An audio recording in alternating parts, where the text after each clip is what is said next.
Thanks for letting us visit with you tonight. And we have with us Frank DiGiovanni, the city manager of the city of Inverness. And we've been talking in our first segment about a renewal project, I guess you would call it, in downtown Inverness. We're going to show you a little graphic of what that actually will look like. And Frank, do you have an idea about when this might get started? We're hoping, because it's under an extended review, about another 2 to 3 months. I think that would be the long side. Mm-hmm. We were actually prepared to go to bid with this, Curtis, Mm-hmm. about a month and a half, well, July Mm-hmm. of 2001 or August 2001, we were prepared to go to bid, and then a question came up, which we mentioned at the previous segment, about some of the parking concerns and some of the effect that might have on the 1912 courthouse. While that extended review is going on, it'll probably take us another 3 months out from today. Well, you mentioned the courthouse being so unique, and I have to agree that it is, because after the restoration especially, and I want to congratulate that entire delegation that worked on that. Everybody that worked on that did such a good job, and there was so much cooperation there. Beautiful job on that, and it's it's a jewel. It's an absolute jewel. And people who haven't visited need to, because there is a museum that operates in the courthouse. The people in there would love to show people around, take them up to the second floor where the courtroom is, which is beautiful. It's old Florida, right there. You know, I think most people that are watching our show realize that Inverness is the government center of Citrus County. What kind of part does that play in the city of Inverness and county government being there in Inverness? How do you feel about that? Well, we are the government center, and it's been so, I think, for 115 years, thereabouts. The entire community's mindset is built around the fact it is the county seat, and the major players in government are in downtown Inverness. And I think that's had a lot to do with how the businesses have developed. I think it has all to do with some of the restaurants and shops and boutiques. And people may say, well, why? Because the government people are working, 8 hours a day, 5 days a week. It's a draw. It's a draw. The whole stigma becomes a draw. And that's something that we're beholden to, and we relish the fact that we are the county seat of government. And it's what makes our community. In Crystal River, it's not necessarily a government center, but it's looked upon as a fishing community. It's a waterfront community. And has kind of developed from a fishing community into ecotourism. Ecotourism based upon that fishing community, and it's interesting. The manatees have brought a new thing. And of course fishing, with the fishing industry kind of going downhill, you might say. It's to have something to replace that. It's revitalized the city. It's brought things. And we do have quite an industry there now of the dive shops and all those things. But that's my point. That's the birthing of Crystal River, and in Inverness, I think. So the government center is a big birthing. Thing. Yeah, it's a large impact, and it's something that you can't dismiss casually.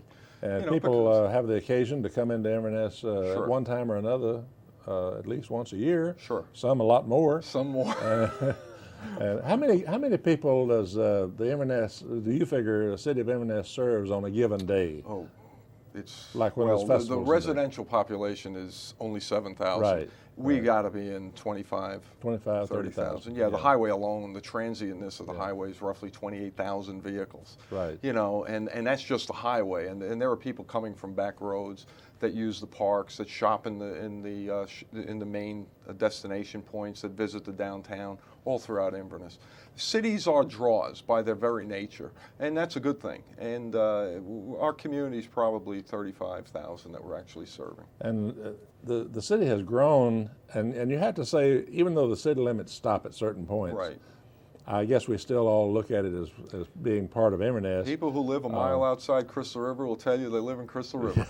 And drive on 44, and especially since the four-laning of 44, it's amazing to me how the growth has taken place and filled in from the shopping center. What's the shopping center called? Where Walmart the is? Regional, well, you have the Kmart, where Kmart and Publix is. That's a regional. Regional shopping center. From there into Inverness is filled in almost all solid. Filled in. And it wasn't like that in the late 70s. I mean, there was nothing there. I remember when Carroll Contracting moved from Inverness out to the location to be out of Right. out of the everyday humdrum of things. So they'd be, it'd be in a construction firm. They wouldn't Right. be away, the noise and all these things that bothered some people. Right. And there was nothing from the along about where the savings bank is there, Right. which is changed names so many times I can't remember The it one now. on the corner. Yeah, before but the- Regions Bank. Regions, From Regions right. Bank out to Carroll was nothing, No, nothing. I agree. But it's amazing how it's filled in. And Totally. then when you have the 4-lane roads developed like Mm-hmm. that brings in more traffic, more people, more trade. Then having the government center there, Mm-hmm. then developing what you're doing now with this project, Well, yeah, this Well, project ties right in. it'll attract. I would think you'd have more festivals, another festival or two a Absolutely. year. Makes it more desirable. Your art shows that I go to over there every year are just They're great. neat. They're I'd really love neat. to go to those. They're neat. And a party to this, we are engaged in developing waterfront parks. I've been talking about these for years, and as we mentioned earlier, things take time, particularly when you need reviews by SwiftMud, the state, and you have some grant monies involved, and you want the community involved right from the get-go. But we purchased property where Carroll Contracting Right. used to be, across from the police department. That's going to turn into about a 4-acre waterfront park.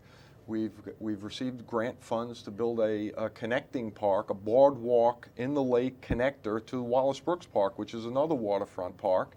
And using the rails to trail, they will connect to the downtown. And it's just going to be a wonderful setting for downtown businesses and for the recreational aspects. So at the same bike time. riders, the joggers, the walkers, you can walk to these from the trails to town. That's and, right. I'm a bicyclist, yeah. and yes, you'll be able to go from the rails to trails to the parks to the downtown area. It's going to be an enjoyable setting. Well, you have some wonderful restaurants too. And we have great restaurants over there too. I'd love to go over to the restaurants. But we got to watch those. Oh, got to watch it. I really have to watch it, Frank. You don't have any problem.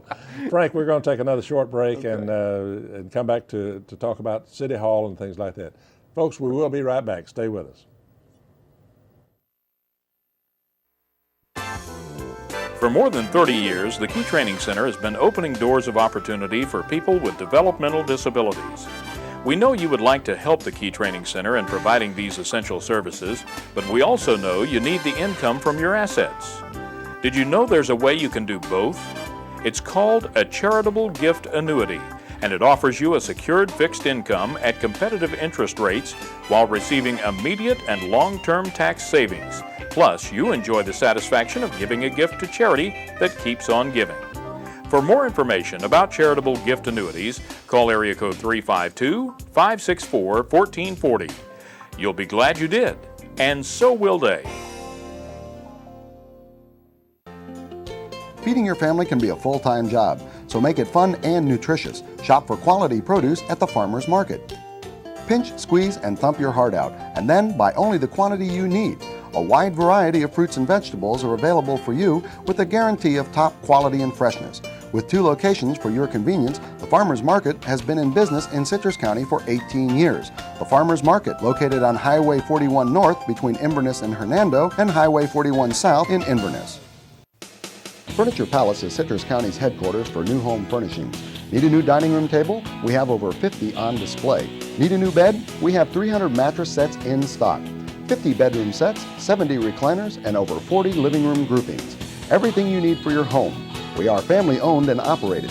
Come and see us in Inverness, just 1 mile south of the courthouse, and visit our new budget center for great pre-owned furniture. Furniture Palace and Mattress Warehouse, our family serving yours. Hi, I'm Mike Hammond of the Colorado Rockies. When I got a little free time away from baseball, my friends and I hang out here at KC Crump's. Take it from Mike and come to KC Crump's. Unwind at Kibby's Dockside Tiki Bar. Relax with lunch or dinner on the river. Or come inside for KC Crump's great selection of steaks, chicken, pasta, and seafood. Kibby's Dockside Tiki Bar is open every day, 11 a.m. till closing. KC Crump's is open for dinner Tuesdays through Sundays starting at 3 p.m. So come and join us at KC Crump's on the river and hold home assassin. And welcome back. We're so glad to have you with us tonight, and very glad to have with us tonight Frank DiGiovanni, the city manager of Inverness. Thank you for taking the time. And Frank, I know all cities have to update and work their public works departments where they work on their vehicles and so on have Right. to be revitalized and redone from time to time. City halls have a life expectancy, as we've talked about. What's your plans for a new city hall in Inverness? Well, we've been looking into that. City Council is excited and encouraging that we look at some different sites right now. We're looking at 3 sites, potentially building a new city hall right where we are, knocking down the old one and constructing a new one. We're looking at the potentiality of the Masonic Temple, the Masonic building, I should say, in downtown, which is a historic building. And we're looking at a little more remote location, which is down north of Popka Avenue, right where the Inverness Police Department is, which is contiguous to the trailhead, the North Popka trailhead for the Railsa Trail, and would be directly across the street from the waterfront park I mentioned earlier. That'd be a so nice we're spot, yeah, yeah. we're looking at 3 different locations. We're excited about that. It gives us the opportunity to construct a modern building. Today, you need these buildings pre-wired, you need the infrastructure in place, and what we'd like to do is bring all the directors into one location. We'd like to cut our costs as far as reducing the size of the government, probably- taking advantage of Yeah. economies of scale, and you know, we really want to have one-stop shopping. If people want to see the Public Works Director, it'd be nice that they're at one location. Same with Parks and Rec, same with Development Services, same with the City Manager. Yeah. People don't need to shuttle themselves all around town trying to reach different individuals. They need to go to one point, one source of location, and be able to be served. And we look at that positively. That's called efficiency in government. That's in what my we're opinion. trying to do. And I congratulate you on looking at it from Thank that you. standpoint, because so many you. times we get so scattered, Right. and people don't really know where to go. Well- I know there's been times when I've had calls, several calls in a day's time, when people were looking, how do I go about, who do I see, where do I go, because I don't know where to go. I like this because as a business person, you were in government and you see some of the Absolutely. deficiencies and you recognize immediately, wouldn't it be nice if? Yeah. And that's what we're looking at. We're looking at a And way you- to make us far more accessible and user-friendly. And you want to be in an area that is expandable, so that you can expand for expansion in the future. Exactly. Because Frank, I'm being told by some of the people that are doing studies on Citrus County that we could expect up to 250,000 people in Citrus County in the next 10 years. Well, I know. So, you know, not that that's what we're driving for, but No, if it's going it's to happening. happen, if it's going to happen, and growth is going to happen regardless of what I we agree do with here. Because why did I come here? Why did you come I here? agree with you. And we, I agree we're with you. gonna We draw need to more. harness growth and manage it, Yes, not yes. succumb to it. Right. And It's and, like, try to it- resist it. You can't fight it. You might as well manage it. Right. It's and like in grab planning our hold of it. roads. Yeah. We have to plan our roads and everything based on what we know is going to Right. happen. Right.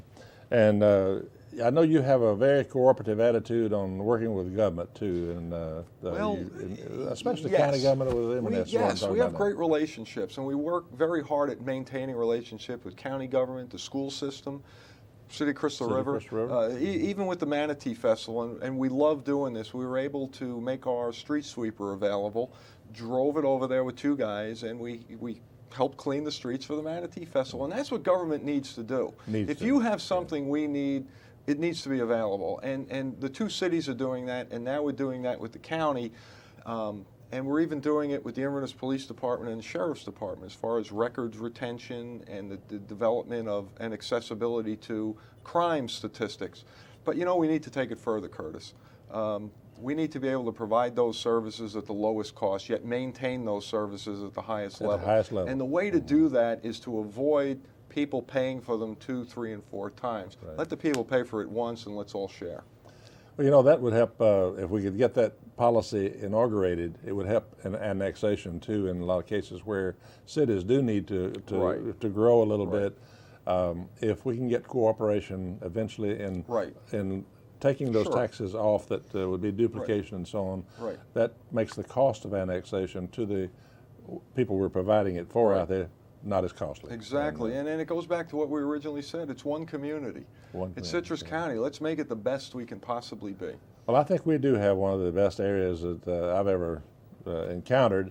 Some of the best people in the world live here, and Neat community. we have a wonderful, wonderful climate. We got a lot of things going for us. A lot of things going for us. We've got wonderful resources on the Gulf side. We have the lake side, which is Inverness. We have Withlacoochee State Forest. Many counties don't have forestry like that. Little in county is that very area. diverse. Very diverse, and the people of the county, I've noticed, living here over some 22, 23 years, they're willing to help their fellow person, and that's something that you just have to have within you in a community. This community rises to the occasion when there's someone in need. And I think that shouldn't be dismissed as casual. I think that's very important to our community. It's something to be proud of. Well, I guess if we could say that you had a first love in Inverness, it would be Whispering Pines Park. The park's been important. That as park I'm has concerned. been very important to Yeah. the entire county. I lived in Floral City when that was developed, Yeah. and I was so glad to see that developed. Yeah. And our Rotary Club over there had And that was a lot struggle. to do with that it. was a struggle. That It was part was, of growing yeah. pains. Everyone It was. was in every governmental level was afraid that we wouldn't be able to afford it, and that's a valid concern. But with time, we were able to develop good working relations with Citrus County commissioners, and we have an interlocal agreement with county government. There's a sharing in the cost because the park serves It should be. mostly the east side of Citrus County, Yeah. and it's something that all Citrus Countyans can make use of, and Absolutely. they do. And it works think, well. I think the sharing and cost is a very important thing because all of our parks, our city parks in Crystal River, the Hunter Springs, Everybody uses people those. come in from all over. And you don't ask them where they live, do you? No, no way. It's like a little bit like the beach out there at Fort Island Beach. You know, these are enjoyed by all, and our city parks especially. We've got some nice ones both areas. Should be shared and as much as possible. Right. As far as the cost and upkeep is Right. concerned, cooperation's important in government. I'm glad to see that with schools are more and more opening up the playgrounds and such. Frank, they need to. we've about run out of time Already. again, but I want to congratulate you for a good Well, job thank you. done, and you have a wonderful city council over there They're and great. a wonderful mayor. She's my favorite mayor. She's great. And And on behalf of the mayor and city council, we want to thank you for allowing us the time to come visit and give us this forum to talk about some of the things that are glad going on. in to, and thank you very much, folks, for being with us tonight. Join us again next week. Thank you, and God bless you.